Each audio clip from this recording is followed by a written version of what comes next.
Canberra now. We're joined by Treasurer Josh Frydenberg. Treasurer, good to see you as always. Thanks so much for joining us. So first of all, we've got tax cuts that come into place today for small and medium-sized businesses, up to $50 million. Drops by about 1.5%. What sort of savings can businesses get? Well, if you're a pub or you're a supermarket, you'll save around $7,000 this year, and next year when the tax rates come down again, you could save around $12,000. That's if you're a pub or a supermarket with a $500,000 profit. These tax cuts are being brought forward by 5 years. They'll be available to some 3.5 million small and medium-sized businesses across the economy with a turnover of less than $50 million. And as you say, the tax rate has progressively come down for these companies from 30 cents in the dollar now to 26 cents in the dollar, and next year to 25 cents in the dollar. So that's a good thing for them, because that gives them more money in their pockets to spend on their business, to grow, to innovate, and to hire more people. Treasurer, just on a report in The Australian this morning that suggests offshore crime syndicates have been targeting JobKeeper, JobSeeker, super schemes. What's your reaction to that? Well, organised crime is a problem both for the public and the private sectors. That's nothing new, and particularly when you've got a program of this scale and size. I mean, JobKeeper is the single largest one-off government program in Australia's history. But we take these challenges very seriously. We've established a serious financial crimes task force that brings together the Federal Police, the ATO, the Department of Home Affairs and others. And we've also put in a number of integrity measures to ensure that payments are not going to compromised accounts, and ensuring that there are risk-based random audits across the board. We're working to ensure that where there is fraud, it's uncovered and those people face the full force of the law. Okay, on to GST. Plenty of talk about it this week. It isn't 20 years since it came into play.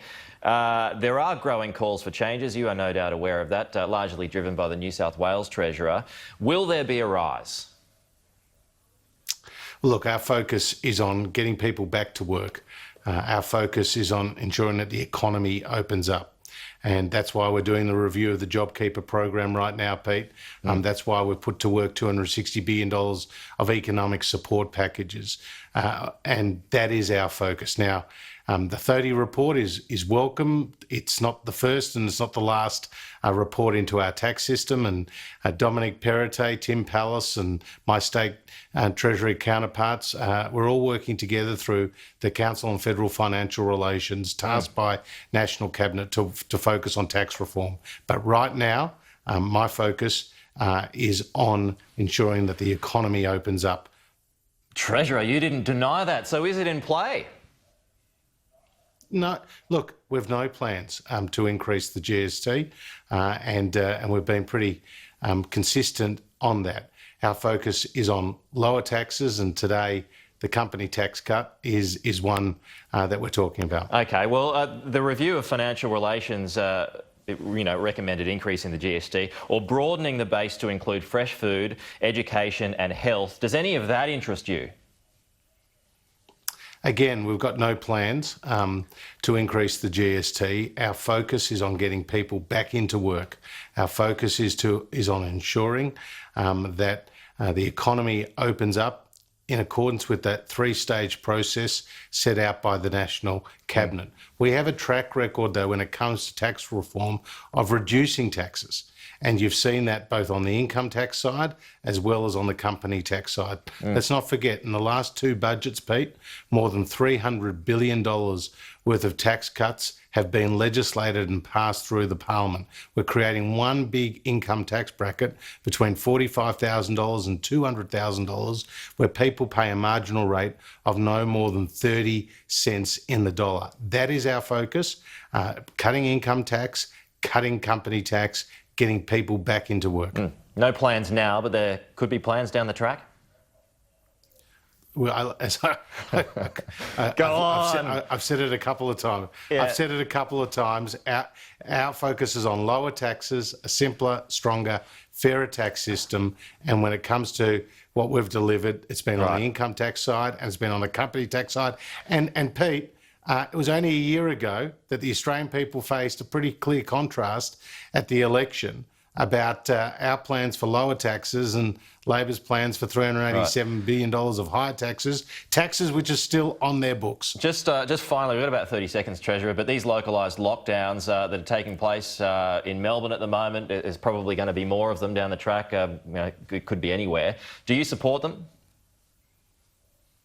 Well, I support these stronger measures, absolutely, because we need to ensure that where there are these outbreaks, where there are these hotspots, that we can contain them with tracing and with testing and with effective quarantine. You see, the three-stage process for easing those restrictions, we'll see about 850,000 people get back into work and around $9.4 billion a month added to the economy. Victoria is about a quarter of those gains. Now, we've got to keep it in perspective too, what's happened in Victoria. We're talking about 10 postcodes being locked down, just over 300,000 people out of a state of 6.4 million people. So these are serious, and we'll see more new cases over time.